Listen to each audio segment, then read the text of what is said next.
ወደ ትምህርት ቤቱም ሲገባ ሁሉም የትምህርት ቤቱ ተማሪዎች ሴቶች ብቻ ነበሩ። ሴቶቹም ወደሱ በመጠጋት እኔን የሚፈልገው በማለት መጨቃጨቅ ጀመሩ።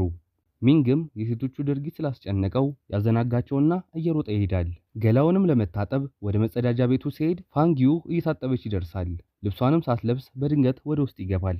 ሰላም እንዴት ናችሁ? ውድ የቻናሌ ተከታታዮች፣ በዛሬው የፊልም ትረካ ስዊት ኮምባት የተሰኘውን አዝናኝ የኮሌጅ ፊልም ይዤላችሁ ቀርቤያለሁ። እስከ መጨረሻው ተከታተሉኝ። ቪዲዮውን ላይክ በማድረግ ጀምሩት። ፊልሙ ሲጀምር ፋንጊዩ የተባለች ቆንጆና አደገኛ የቦክስ ተወዳዳሪ እንመለከታለን። ፋንጊዩ በቦክስ ስፖርት ተወዳዳሪ ያልተገኘላት ጎበዝና ኃይለኛ ናት። አዲስ ባስመዘገበችውም የቦክስ ሪከርድ ምክንያት ዝናዋ በሀገሪቱ ሚዲያዎች መግነን ጀምሯል። ለዚህም ያበቃት ቦክስ መጫወት በጣም ስለምትወድና ከልጅነቷ ጀምሮ በመለማመዷ ነበር። ነገር ግን የፋንጊዩ ቤተሰቦች ቦክስ መወዳደሯን አይደግፉትም ነበር። ይልቅ ስፖርቱን አቁማ ቢዝነስ ላይ እንድትሰራ ይገፋፏታል። ፋንጊዩ ግን በተደጋጋሚ ከቤተሰቦች የሚቀርብላትን የቢዝነስ ሐሳብ በመተው ቦክስ ላይ ማተኮር እንደምትፈልግ ትናገራለች። በዚህም ቤተሰቦቿ ያዝኑባታል። ትዕይንቱ ሲቀየር አንድ ማካኦ በምትባል ትንሽ መንደር ውስጥ የሚኖር ሚንግቲያን የተባለ ወጣት እንመለከታለን። ይህ ወጣት ሁለት ታናናሽ እህትና ወንድም ያሉት ሲሆን ሁለቱንም የመንከባከብ ኃላፊነት ነበረበት። እነሱንም ለማሳደግ በካፌ ውስጥ አስተናጋጅ በመሆን ይሰራ ነበር። ጎን ለጎንም ትዕዛዞችን ዲሊቨሪ በማድረግ ተጨማሪ ገቢ ያገኝ ነበር። ቢሆንም ግን ያቋረጠውን ትምህርት ለመቀጠል ጥልቅ ፍላጎት ስለነበረው ከስራው ጎን ለጎን የተለያዩ ትምህርት ቤቶች ማመልከቻ ያስገባ ነበር። እንደተለመደው ስራ ላይ ያለ አንድ የማርሻል አርት አሰልጣኝ ከካፌው ትዕዛዝ ያዛል። ትዕዛዙም በ15 ደቂቃ ውስጥ እንዲደርስለት ይፈልጋል። ሚንግ ግን መንገዱ የተጨናነቀ ስለሆነ ትንሽ ካሰበበት በኋላ በተባለው ሰዓት ለማድረስ በመወሰን የሚያውቃቸውን አቋራጭ መንገዶች በመጠቀም በፍጥነት መሄድ ጀመረ። በመሃል ግን ፍራፍሬዎችን በጋሪ ጭና የምትሸጥ አንዲት ሴት ጋሪው ከእጁ ያመልጣትና ቁልቁል መንደርደር ይጀምራል። ሚንግም ከሳይክሉ በመውረድ ጋሪውን ለመያዝ መከታተል ይጀምራል። ነገር ግን ሊደርስበት አልቻለም። በዚህ ሰዓት ፋንጊዩ በዛ መንገድ እያለፈች ስለነበር ጋሪውን ትመለከትና በእግሯ በመምታት አቅጣጫውን ታስቀይሯለች። በዚህም ጋሪው ተጋጭቶ ይወድቅና ይሰባበራል። ፋንጊዩም ጋሪው ወደ ተሰበረባት ሴት በመሄድ ይቅርታ ከጠየቀች በኋላ ለጋሪው ማሰሪያ ገንዘብ ትሰጣታለች። በዚህ ሰዓትም ሚንግ እቃውን ለማድረስ መንገዱን ይቀጥላል። ፋንጊዩም በፊናዋ ወደ ጉዳዩዋ ትሄዳለች። ከዛም ወደ ቦክስ አሰልጣኟ በመሄድ ማናገር ትጀምራለች። ቤተሰቦቿ ስፖርቱን እንድታቁም እንደሚፈልጉ በመናገር ምን ማድረግ እንዳለባት ግራ ስለገባት እንዲያማክራት ትጠይቋለች። አሰልጣኟ ግን አስባበት የራሷን ውሳኔ እንድትወስን ይመክራታል። በዚህ ሰዓት ሚንግ የታዘዘውን ይዞ ቦታው ላይ ይደርሳል። ያመጣውንም ምግብ ለአሰልጣኙ ያስረክባል።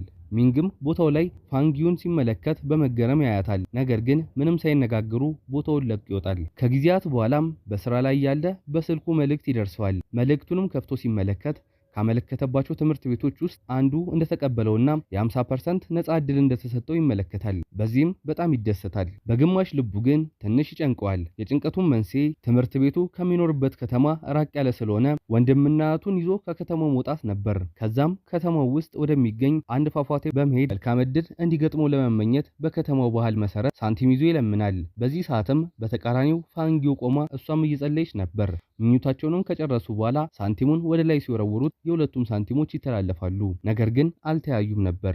ሚንግም ይሰራበት ወደ ነበረበት ሬስቶራንት በመሄድ ለባለቤቱ የትምህርት ዕድል እንዳገኘ ይነግረዋል። የሬስቶራንቱን ባለቤት ሚንግ ጥሩ ልጅ ስለሆነ በጣም ስለሚወደው የትምህርት ዕድሉን በማግኘቱ አበረታቶት ቤት የሚቀይርበትን ገንዘብና አንዳንድ ወጪዎቹን እንደሚሸፍንለት ቃል ይገባለታል። በቀጣዩ ትዕይንት ሚንግ ከታናሽ እህቱና ወንድሞቹ ጋር አዲሱ ቤታቸውን ሲያስተካክሉ እንመለከታለን። ቤቱንም በጣም ወደውት ነበር። ሚንግም የበፊት ፎቶውን ሲሰቅል በልጅነቱ ምን ያህል ጎበዝ ቦክሰኛ እንደነበር ትዝ ይለዋል። በቀጣዩም ቀን ሚንግ እህትና ወንድሙን ወደ ትምህርት ቤት ካደረሰ በኋላ ወደ አንድ ሬስቶራንት በመሄድ ስራ ለማግኘት ማመልከቻ ያስገባል። ከዛም በመቀጠል ወደ ትምህርት ቤቱ ያመራል። ትምህርት ቤቱ በር ላይም ቆሞ ሲመለከት ትምህርት ቤቱ በዋነኛነት የሚያተኩረው ስፖርታዊ ጉዳዮች ላይ እንደሆነ ይረዳል። ግን አሁን ሚንግ መጨነቅ ጀምሯል። የጭንቀቱን መንስኤ ትምህርት ቤት ውስጥ የሚያያቸው ሁሉም ተማሪዎች ሴቶች ነበሩ። በዚህም ትምህርት ቤቱ የሴቶች ትምህርት ቤት ብቻ እንዳይሆን በማለት መጠራጠር ጀመረ። ነገር ግን ሌላ ወንድ ተማሪ ያገኝና ደስ ብሎት ተጠግቶ ለማናገር ይሞክራል። ነገር ግን ወንድ የመሰለው ሴቶን አገኛት። ስሟም ሻዮሚ ይባላል። የቦክስ ስፖርት ተወዳዳሪም ነች። በዚህም ሚንግ ይደነግጣል። በቀጣዩ ትዕይንት የትምህርት ቤቱ ዳይሬክተርና ሚስተር ዋንግ በጭንቀት ሲነጋገሩ እንመለከታለን። የጭንቀታቸው መንስኤ ደግሞ የትምህርት ቤቱ ወንድ ተማሪዎች አንድ በአንድ ወጥተው በማለቃቸውና አዳዲስ የሚገቡትም ተማሪዎች በትምህርት ቤት ውስጥ ሴቶች ስለሚበዙ እያስጠላቸው በዝውውር ስለሚወጡ ትምህርት ቤቱ የሴቶች ብቻ ትምህርት ቤት እየመሰለ ነው ብለው ይጨነቃሉ። አዲስም የገባው ተማሪ በዝውውር ሊወጣ እንደሚችል ሰግተዋል። ስለዚህ መፍትሄ መፈለግ እንዳለባቸው ይወያያሉ። ትዕይንቱ ሲቀየር ተማሪዎቹ ሚንግን በማየታቸው በጣም ተደስተዋል። ምክንያቱም በዚህ ትምህርት ቤት ውስጥ ወንድ ብርቅ ነበር። አንዳንዶቹም ጉልበተኛ ሴት ተማሪዎች ሚንግን ያንገላቱታል።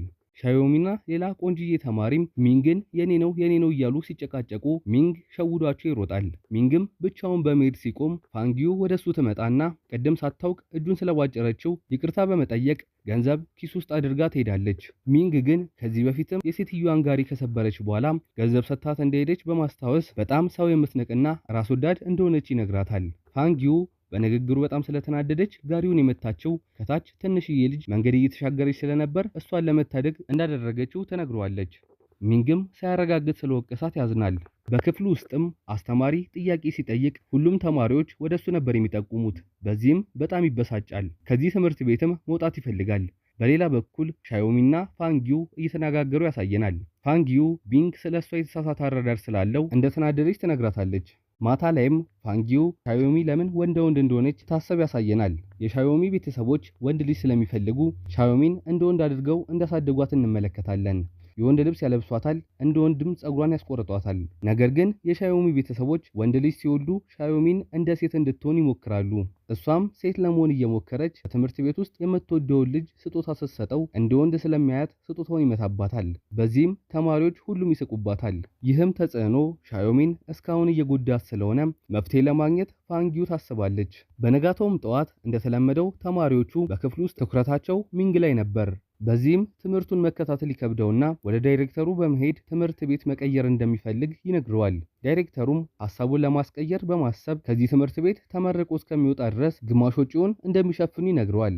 በተጨማሪም ፎቶ አንስተውት የራሱ ሽንት ቤት እንዲሰራለት በማድረግ በማግባባት ይመልሱታል። ሚንግም ሻወር ለመውሰድ ወደ መጸዳጃ ሲሄድ ፋንጊዩ ለሱ የተሰራለት መጸዳጃ ውስጥ ሻወር እየወሰደች ነበር። ልብስም ሳትለብስ ስለደረሰባት አደገኛ ምት መታ ትጥለዋለች። ከወደቀበትም በመነሳት መጨቃጨቅ ሲጀምሩ ሻዮሚ ትመጣና መቀባጠር ስትጀምር ሚንግ ትቷቸው ይሄዳል። ከትምህርት ጎን ለጎንም የሚሰራውን የዴሊቨሪ ስራ እየሰራ እያለ በመንገድ ላይ የሆኑ ሰዎች አንድ ሕፃን ሲያሰቃዩት ይመለከታል። ልጁም ከእጃቸው አምልጦ መሮጥ ሲጀምር ሚንግ በሳይክሉ መንገድ ዘግቶባቸው ሕፃኑን ያስመልጠዋል። ልጆቹም ተናደው ሊደበድቡት ይዘውት ወደ ሜዳ ይሄዳሉ። በዚህ ሰዓትም ሻዮሚና ፋንጊዩ በዛ እያለፉ ስለነበር ሊደበድቡት እንደሆነ ስለገባቸው ለሱ በመደረብ ልጆቹን ይደበድቧቸውና ያባሯቸዋል። በዚህ ሰዓትም ሚንግ በጣም ይገርመዋል። ለካ እስካሁን ሴቶቹ የሚያስቸግሩት ጠልተውት ሳይሆን ወጣት ሴቶች ስለሆኑና ያለው ወንድ እሱ ብቻ ስለሆነ ወንድ ልጅ ብርቅ ሆኖባቸው እንደሆነ ይረዳል።